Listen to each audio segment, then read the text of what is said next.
En un mundo a la deriva, cuando la búsqueda e intentos humanos no bastan, solo una es la fuente de esperanza que llenará todo su ser. Es Dios, quien con su palabra viva y eficaz le habla hoy. Con ustedes, el pastor Óscar Velázquez.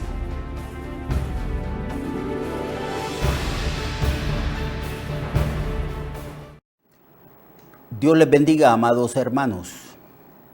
Estamos en este su programa Viva y Eficaz, estudiando el libro de Lucas, versículo 45 del capítulo 19, donde Jesús, después de entrar montado en un pollino, hijo de asna, a Jerusalén, entró también al templo y ahí lo limpió.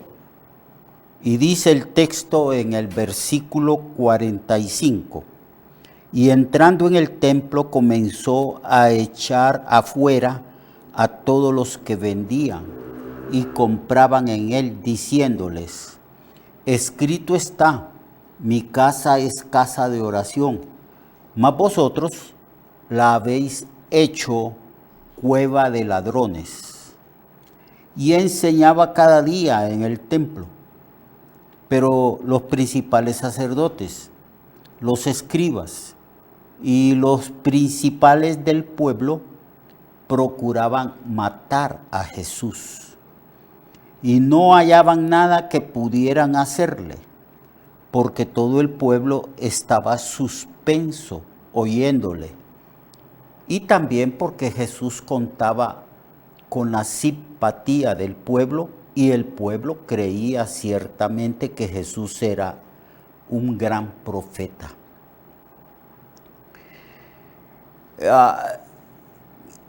La limpieza del templo en dos ocasiones hecha por Jesús cuestionaba la autoridad de los fariseos, de los escribas, de los sacerdotes, que administraban los asuntos de la religión judía y administraban el templo y los edificios que habían allí. Así que cuando Jesús entró y la gente decía: Hosana, bendito que el que viene en el nombre del Señor, y luego que entró a la ciudad y limpió el templo, eso provocó a ira, a gran enojo, motivó a los que rechazaban a Jesús y no aceptaban que él era el Mesías, los motivó a planear su muerte, porque deseaban matarlo. Desde el principio de su ministerio deseaban matarlo. Entonces, el Señor, en el capítulo 20, verso 1 dice: sucedió un día que, enseñando Jesús al pueblo en el templo y anunciando el evangelio, llegaron los principales sacerdotes y los escribas con los ancianos y le hablaban diciendo: dinos, ¿con qué autoridad haces estas cosas? ¿O quién es el que te ha dado esa autoridad? Ellos pensaban que una persona no podía ejercer un ministerio espiritual a no ser que fueran autorizados por los sumos sacerdotes, por el Sanedrín, que eran los gobernantes del pueblo. Y por esa razón le preguntaban a Jesús: dinos por qué, con qué autoridad haces estas cosas. ¿Qué cosas? Bueno, la limpieza del pueblo, del templo. Los que vendían en el templo eran autorizados por las personas que administraban el templo, que eran el sumo sacerdote y todos los levitas y los demás sacerdotes y los maestros de la ley. Se lucraban ciertamente de esas personas vendedores que vendían animales para los sacrificios, los cambistas, porque ellos tenían mesas para cambiar las monedas. Y esas mesas las trastornó y las tiró al suelo nuestro Señor. Y el Señor se armó de un látigo y decía: quitad esto de aquí.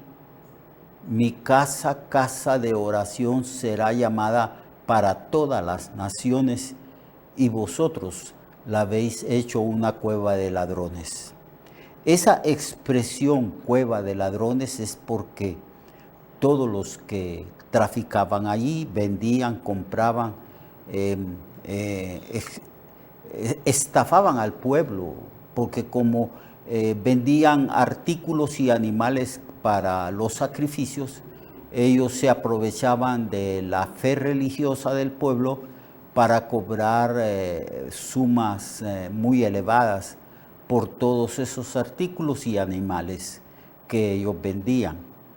Y el Señor le dijo: ustedes son unos ladrones y han hecho del templo una cueva de ladrones. El Señor estaba sumamente indignado, y por 2 ocasiones en su breve ministerio de 3 años o 3 años y medio, el Señor limpió el templo. Claro, al limpiar el templo, al trastornar las mesas, al no permitir, mientras Él estuvo allí, que nadie transitara con objetos de venta, esto cuestionaba la autoridad de las autoridades religiosas que habían permitido que eso sucediera, que se convirtiera el templo en un mercado. Entonces vinieron al Señor y le dijeron: ¿y quién te ha dado autoridad para hacer estas cosas, para predicar?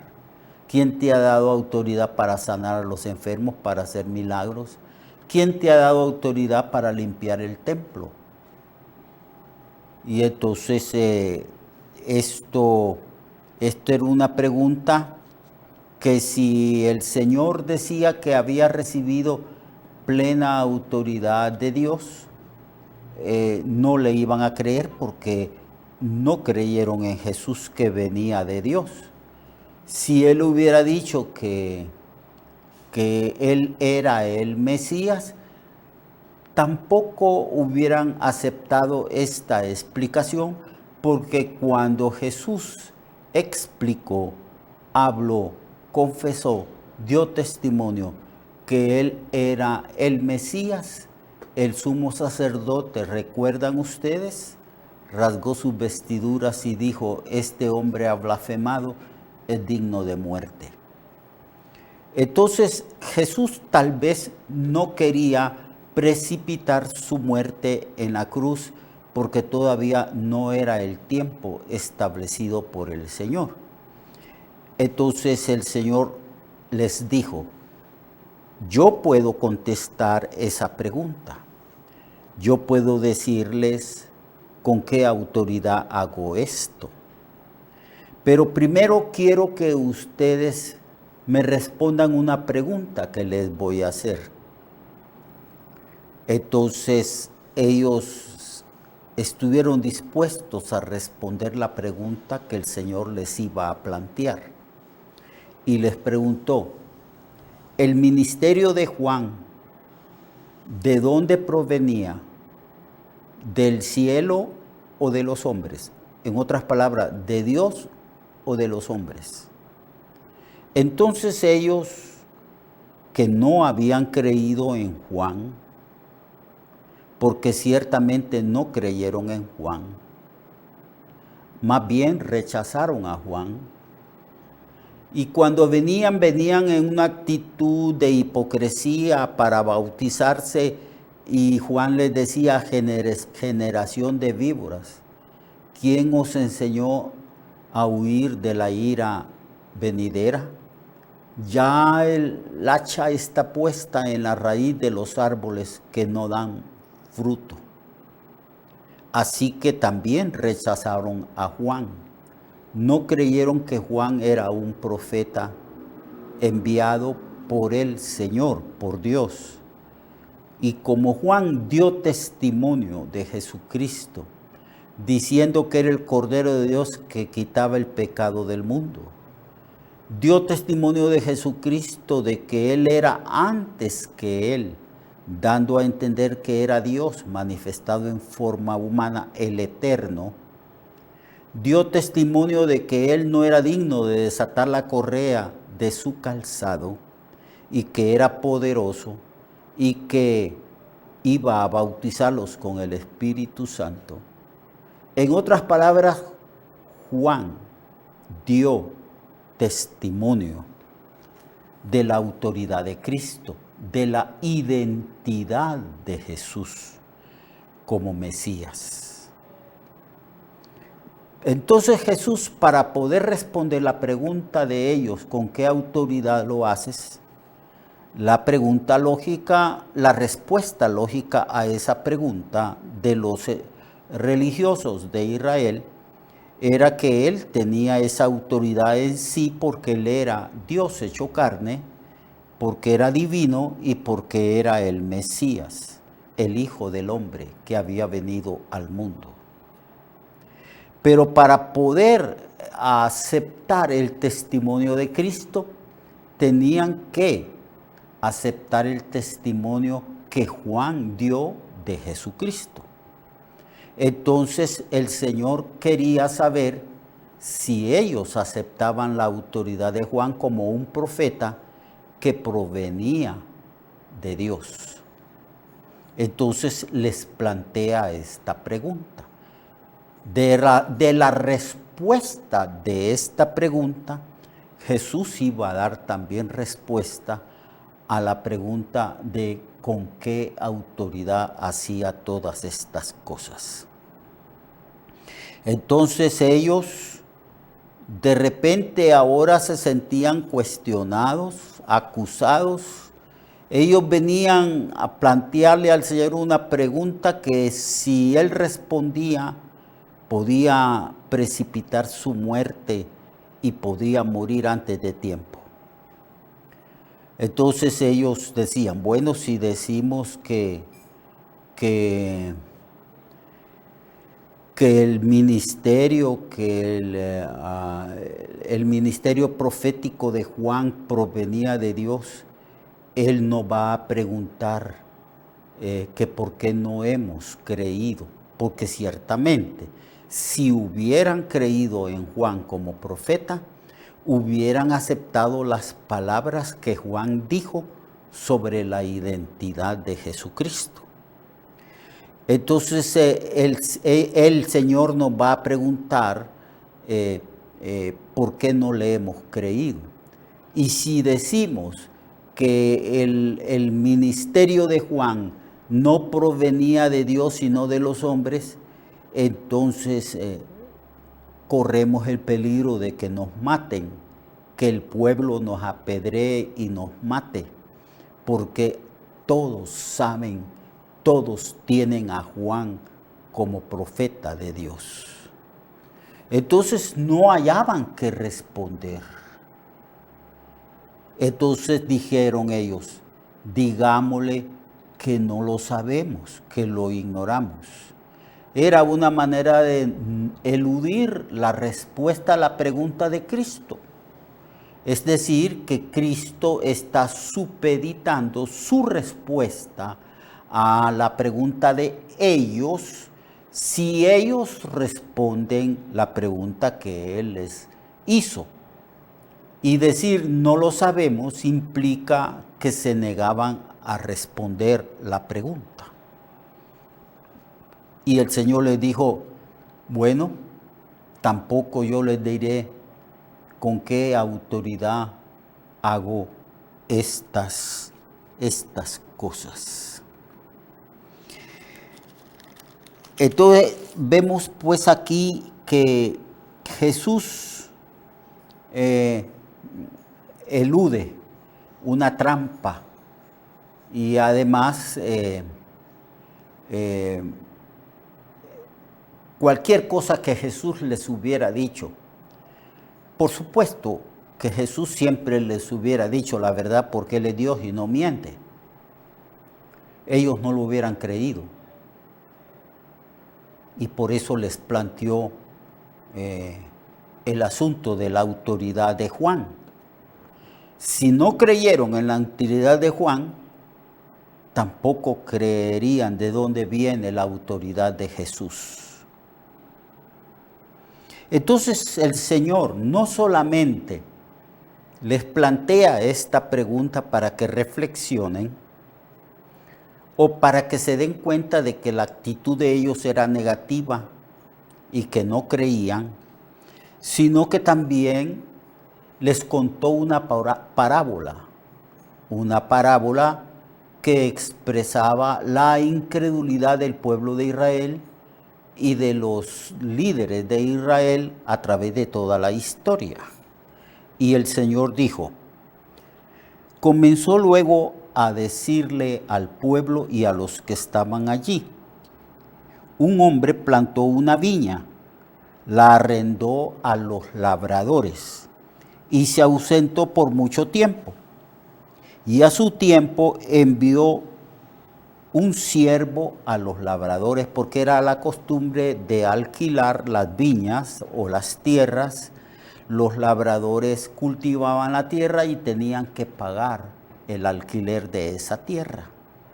Y si ya la viña estaba plantada, pues el alquiler era mucho más elevado. Los labradores solamente tenían que cultivarla y tenían que pagar una cierta cantidad de dinero, porque los labradores eran los que iban a vender y pagarle al arrendador. Entonces el arrendador se ausentó por mucho tiempo y a su tiempo envió un siervo a esos labradores para que le diesen del fruto de la viña, porque tenía derecho al fruto de la viña y al alquiler. Pero los labradores golpearon al siervo del Señor, del dueño de la viña. Lo golpearon y le enviaron con las manos vacías. Entonces el dueño de la viña volvió a enviar a otro siervo, mas ellos a este también lo maltrataron, lo golpearon, lo afrentaron y lo enviaron con las manos vacías, porque no querían pagar el arriendo o no querían pagar el alquiler de la viña. Entonces lo enviaron con las manos vacías. En el verso 12 volvió a enviar a un tercer siervo, mas ellos también a este echaron fuera, herido. Entonces el señor de la viña dijo, ¿qué haré con estos labradores? ¿Y qué haré con mi viña? ¿Cómo obtendré lo que es mío?, se preguntó el dueño de la viña. Y él dijo, enviaré a mi hijo amado. Quizás cuando le vean a él, le tendrán respeto. Era un pensamiento lógico. Si yo envío a mi hijo tiene mayor autoridad. Y entonces van a tener mayor respeto. Mas los labradores al verle discutían entre sí diciendo, este es el heredero, venid, matémosle para que la heredad sea nuestra. Y le echaron fuera de la viña y le mataron. ¿Qué pues les hará el Señor de la viña? Vendrá y discutirá y destruirá a estos labradores. El Señor aquí está, pues, hablando a través de esta parábola, cuál ha sido la actitud del pueblo de Israel y de sus gobernantes.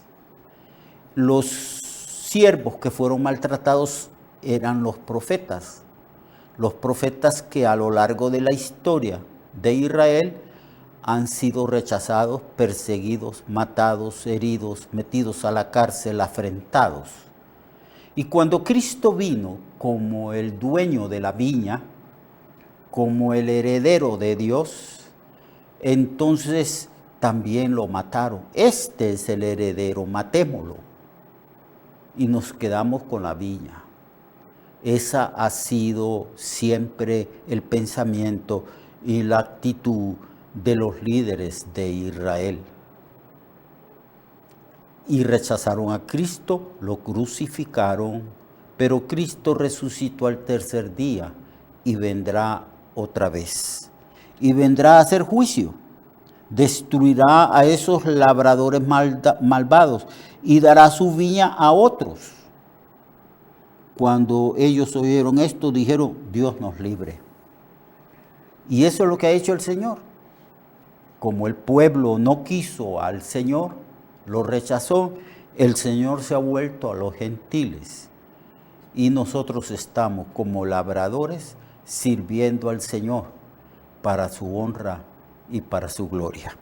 Dios les bendiga. Mañana continuamos estudiando este libro maravilloso. Lo espero entonces mañana. Dios le guarde a usted. Recuerde que su vida puede cambiar y mejorar, porque la palabra de Dios es viva y eficaz, y más cortante que toda espada de dos filos. Hebreos 4:12. Nuestra oración y deseo es que esta palabra predicada lleve mucho fruto. Le esperamos en el próximo programa, a esta misma hora y en esta misma estación. Esta es una producción de Ministerios Reflexionarte, en colaboración con Cirkenu Network. Sus comentarios son bienvenidos. Escríbanos al correo reflexionartehn@gmail.com o al 504-9802-6186. 504-9802-6186.